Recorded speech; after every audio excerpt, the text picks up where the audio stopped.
In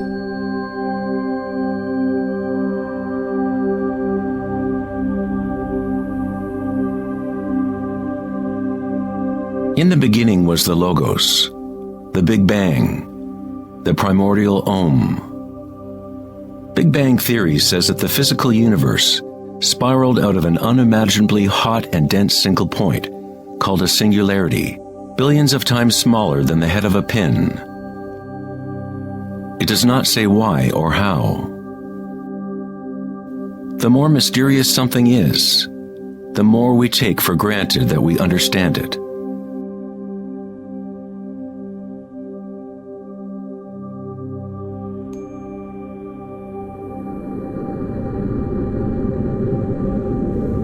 It was thought that eventually gravity would either slow the expansion or contract the universe in a big crunch.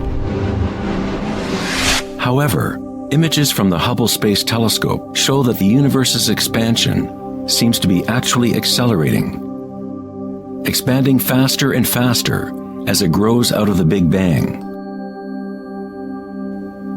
Somehow, there is more mass in the universe than physics predicted. To account for the missing mass, physicists now say that the universe consists of only 4% atomic matter, or what we consider normal matter. 23% of the universe is dark matter, and 73% is dark energy, what we previously thought of as empty space.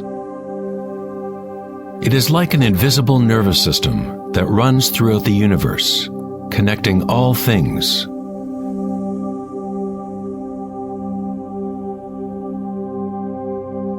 The ancient Vedic teachers taught Nada Brahma, the universe is vibration.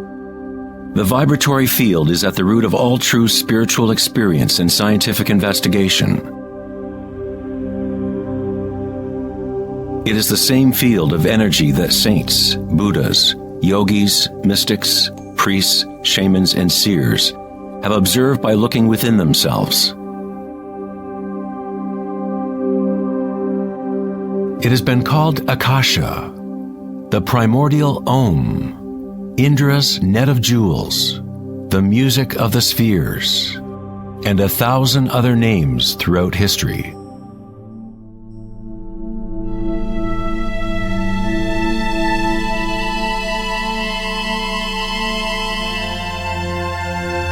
It is the common root of all religions.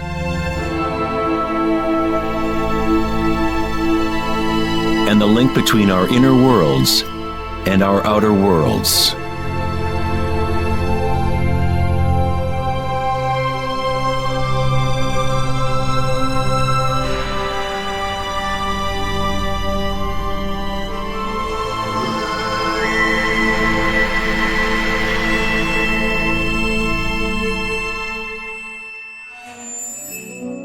In Mahayana Buddhism in the 3rd century, they described a cosmology not unlike the most advanced physics of modern day. Indra's net of jewels is a metaphor used to describe a much older Vedic teaching, which illustrates the way the fabric of the universe is woven together. Indra, the king of the gods, gave birth to the sun and moves the winds and the waters. Imagine a spider web that extends into all dimensions. The web is made up of dewdrops, and every drop contains the reflection of all the other water drops. And in each reflected dewdrop, you will find the reflections of all the other droplets. The entire web in that reflection, and so on to infinity. Indra's web could be described as a holographic universe, where even the smallest stream of light contains the complete pattern of the whole.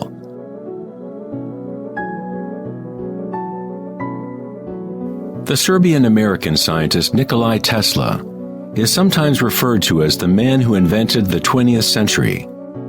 Tesla was responsible for discovering alternating current electricity and many other creations that are now part of everyday life. Because of his interest in the ancient Vedic traditions, Tesla was in a unique position to understand science through both an Eastern and Western model.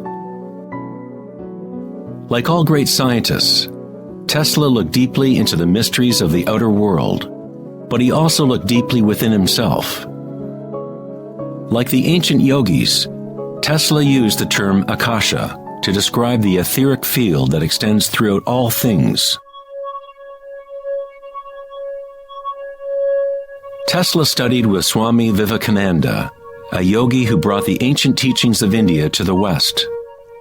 In the Vedic teachings, Akasha is space itself, the space that the other elements fill, which exists simultaneously with vibration.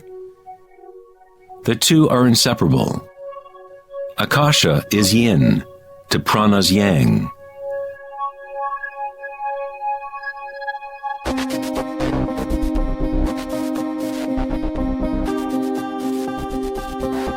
A modern concept that can help us to conceptualize Akasha, or the primary substance, is the idea of fractals. It wasn't until the 1980s that advances in computers allowed us to actually visualize and reproduce mathematically the patterns in nature. The term fractal was coined in 1980 by mathematician Benoit Mandelbrot, who studied certain simple mathematical equations that, when they are repeated, produce an unending array of changing mathematical or geometrical forms within a limited framework. They are limited, but at the same time, infinite. A fractal is a rough geometric shape that can be split into parts, each of which is at least approximately a reduced size copy of the whole pattern, a property called self-similarity. Mandelbrot's fractals have been called the thumbprint of God. Om Shrim Rim Klim Lam Gam Ganapatiye Varavarada Saravajanam Eva Shavaya Swaha. You are seeing artwork generated by nature itself. If you turn the Mandelbrot figure a certain way, it looks sort of like a Hindu deity or Buddha. This figure is being termed the Buddha-bro figure. Om Shrim Rim Klim Lam Gam Ganapatiye Varavarada Saravajanam Eva Shavaya Swaha.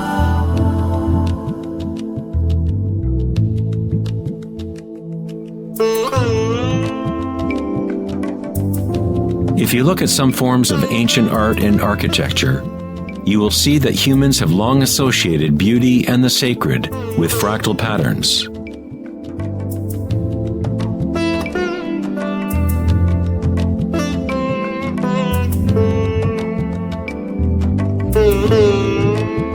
Infinitely complex, yet every part contains the seed to recreate the whole.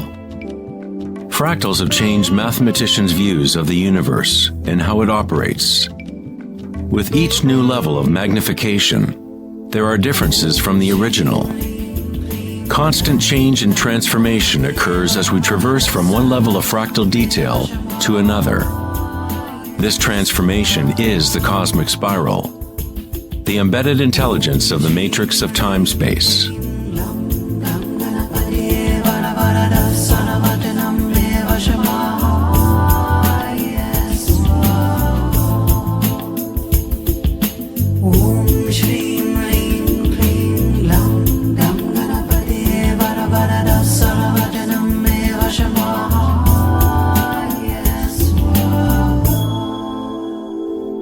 Fractals are inherently chaotic, full of noise and order.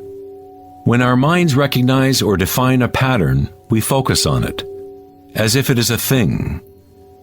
We try to find the patterns we see as beautiful, but in order to hold the pattern in our minds, we must push away the rest of the fractal.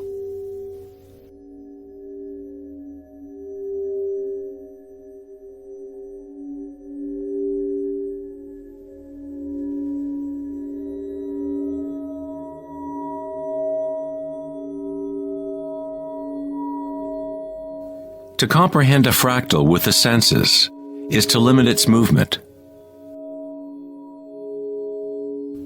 All energy in the universe is neutral, timeless, dimensionless. Our own creativity and capacity for pattern recognition is the link between the microcosm and macrocosm, the timeless world of waves and the solid world of things. Observation is an act of creation through limitations inherent in thinking. We are creating the illusion of solidity, of things by labeling, by naming. The philosopher Kierkegaard said, "If you name me, you negate me." By giving me a name, a label, you negate all of the other things I could possibly be. You lock the particle into being a thing by pinning it down, naming it. But at the same time, you are creating it, defining it to exist. Creativity is our highest nature. With the creation of things comes time, which is what creates the illusion of solidity.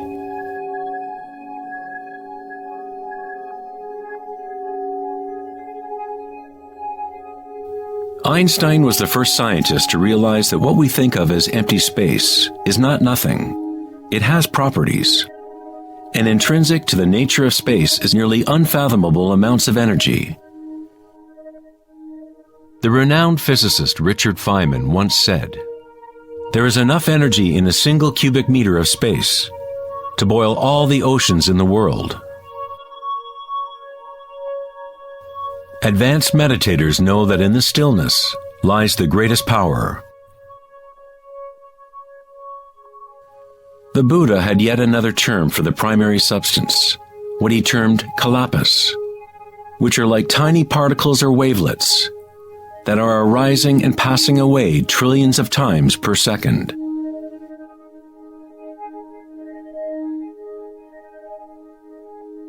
Reality is, in this sense, like a series of frames in a holographic film camera, moving quickly so as to create the illusion of continuity.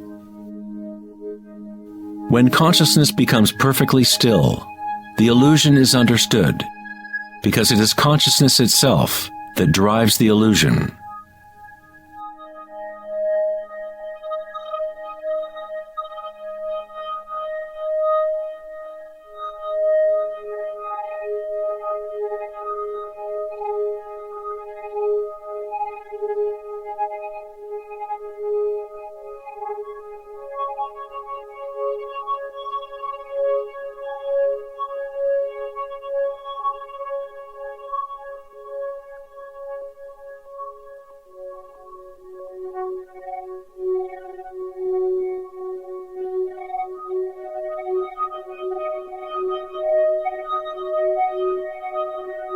In the ancient traditions of the East, it has been understood for thousands of years that all is vibration.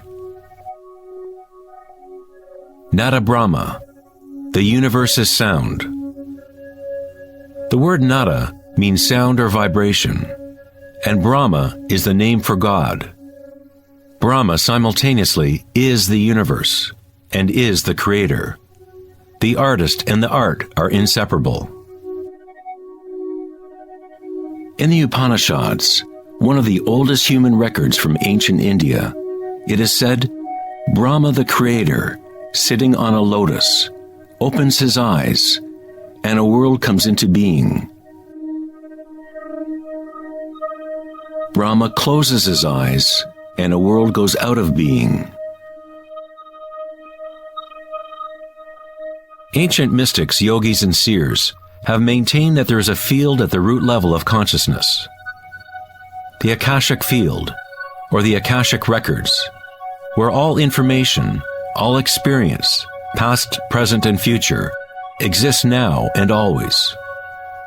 It is this field or matrix from which all things arise, from subatomic particles to galaxies, stars, planets, and all life.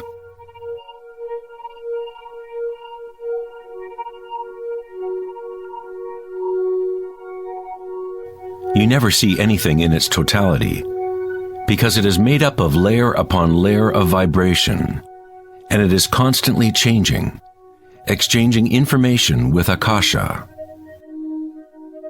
A tree is drinking in the sun, the air, the rain, the earth. A world of energy moves in and out of this thing we call a tree. When the thinking mind is still, then you see reality as it is, all aspects together. The tree and the sky and the earth, the rain and the stars are not separate. Life and death, self and other, are not separate, just as the mountain and the valley are inseparable. In the Native American and other indigenous traditions, it is said that everything has spirit, which is simply another way of saying everything is connected to the one vibratory source. There is one consciousness, one field, one force that moves through all. This field is not happening around you. It is happening through you and happening as you. You are the you in universe. You are the eyes through which creation sees itself. When you wake from a dream, you realize that everything in the dream was you. You were creating it.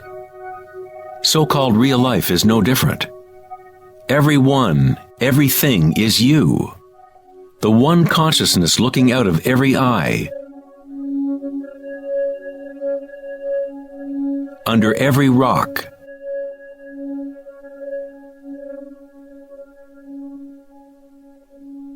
Within every particle.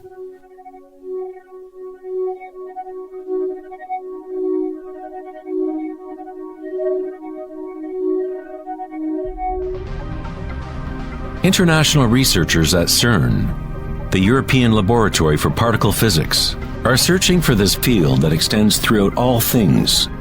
But instead of looking within, they look to the outer physical world. Researchers at the CERN laboratory in Geneva, Switzerland, announced that they had found the Higgs boson, or the God particle. The Higgs boson experiments prove scientifically that an invisible energy field fills the vacuum of space. CERN's Large Hadron Collider consists of a ring 17 miles in circumference, in which two beams of particles race in opposite directions, converging and smashing together at nearly the speed of light. Scientists observe what comes out of the violent collisions. The standard model cannot account for how particles get their mass. Everything appears to be made of vibration, but there is no thing being vibrated. It is as if there has been an invisible dancer, a shadow, dancing hidden in the ballet of the universe. All the other dancers have always danced around this hidden dancer. We have observed the choreography of the dance, but until now we could not see that dancer.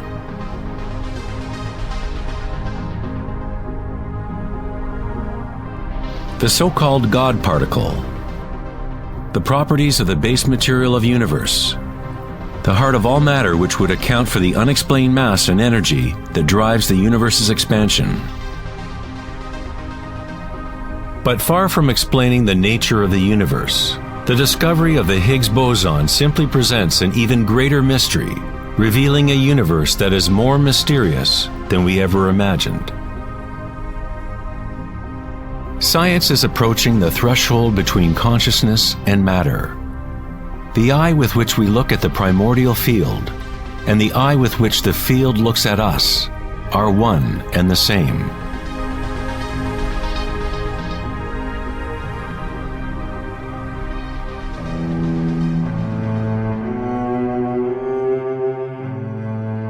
The German writer and luminary Wolfgang von Goethe said, "The wave is the primordial phenomenon which gave rise to the world." Cymatics is the study of visible sound. The word cymatics comes from the Greek root cyma, which means wave or vibration.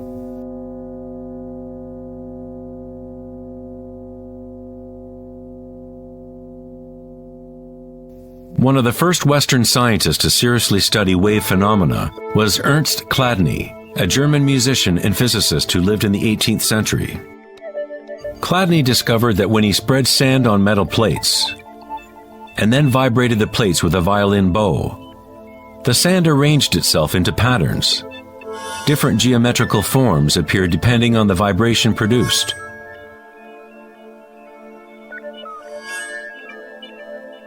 Chladni recorded an entire catalog of these shapes, and they are referred to as Chladni figures. Many of these patterns can be found throughout the natural world, such as the markings of the tortoise, or the spot patterns of a leopard.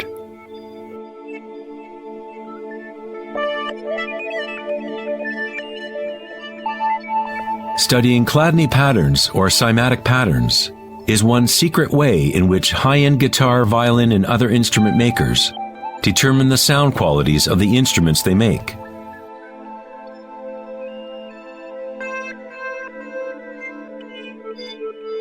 Hans Jenny expanded on Chladni's work in the 1960s. Using various fluids and electronic amplification to generate sound frequencies, and coined the term cymatics. If you run simple sine waves through a dish of water, you can see patterns in the water. Depending on the frequency of the wave, different ripple patterns will appear.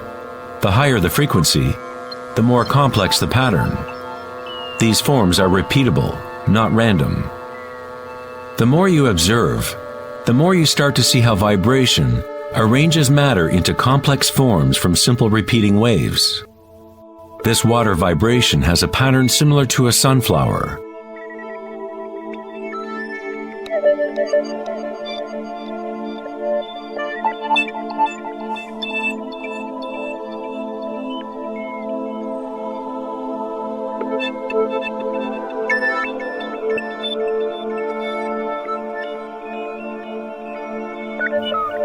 Simply by changing the sound frequency, we get a different pattern.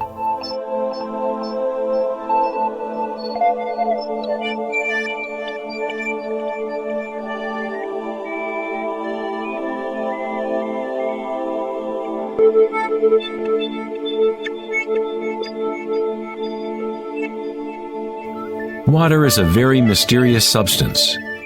It is highly impressionable. That is, it can receive and hold on to vibration.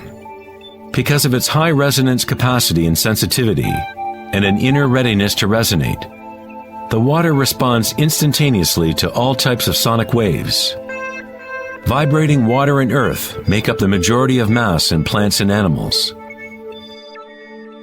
It is easy to observe how simple vibrations in water can create recognizable natural patterns.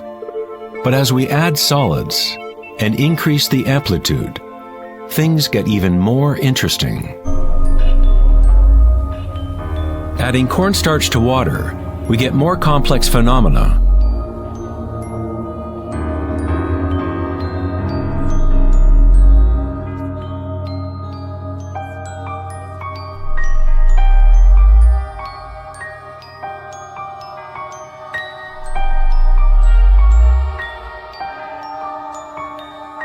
Perhaps the principles of life itself can be observed as vibrations move the cornstarch blob into what appears to be a moving organism.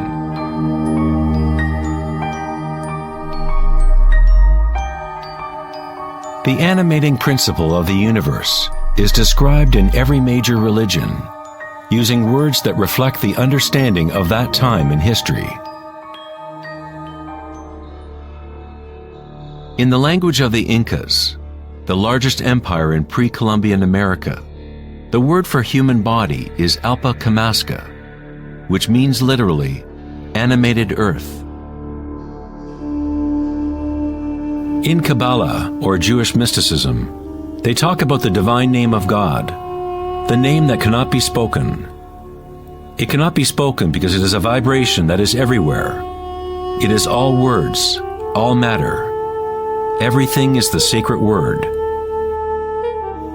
The tetrahedron is the simplest shape that can exist in 3 dimensions. Something must have at least 4 points to have physical reality, The triangle structure is nature's only self-stabilizing pattern. In the Old Testament, the word tetragrammaton was often used to represent a certain manifestation of God. It was used when talking about the Word of God, or the special name of God, Logos or primordial Word.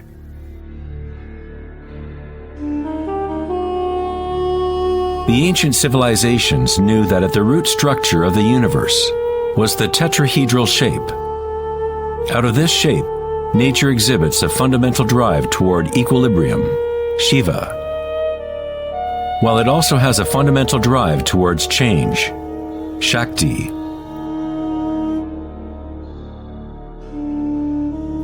In the Bible, the Gospel of John usually reads, "In the beginning was the Word," but in the original text, the term used was logos. The Greek philosopher Heraclitus, who lived around 500 years before Christ, referred to the logos as something fundamentally unknowable, the origin of all repetition, pattern, and form. The Stoic philosophers who followed the teachings of Heraclitus identified the term with the divine animating principle pervading the universe.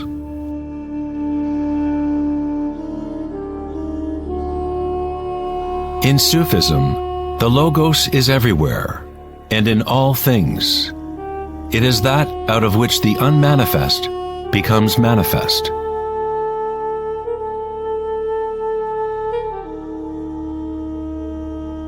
In the Hindu tradition, Shiva Nataraja literally means Lord of the Dance. The whole cosmos dances to Shiva's drum. All is imbued or ensouled with the pulsation. Only as long as Shiva is dancing can the world continue to evolve and change. Otherwise, it collapses back into nothingness. While Shiva is representative of our witnessing consciousness, Shakti is the substance or stuff of the world. While Shiva lies in meditation, Shakti tries to move him, to bring him into the dance. Like yin and yang, the dancer and the dance exist as one. Logos also means unconcealed truth. He who knows the Logos knows the truth. Many layers of concealment exist in the human world, as Akasha has been swirled into complex structures, concealing the source from itself. Like a divine game of hide and seek, we have been hiding for thousands of years, eventually forgetting about the game completely. We somehow forgot that there was anything to find. In Buddhism, one is taught to directly perceive the Logos, the field of change, or impermanence within oneself through meditation. When you observe your inner world, you observe subtler and subtler sensations and energies as the mind becomes more concentrated and focused. Through the direct realization of anicca, or impermanence at the root level of sensation, one becomes free of attachment to transient external forms.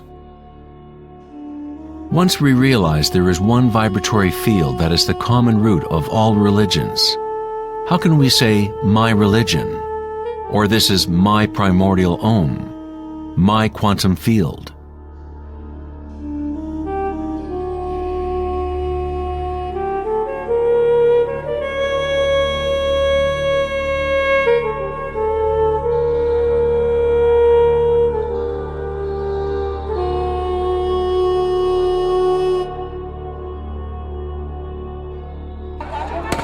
The true crisis in our world is not social, political, or economic. Our crisis is a crisis of consciousness, an inability to directly experience our true nature, an inability to recognize this nature in everyone and in all things.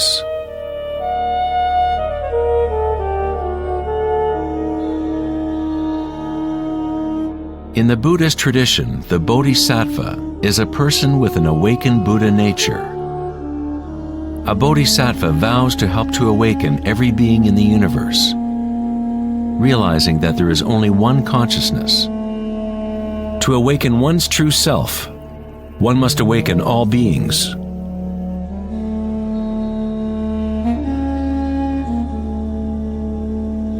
There are innumerable sentient beings in the universe.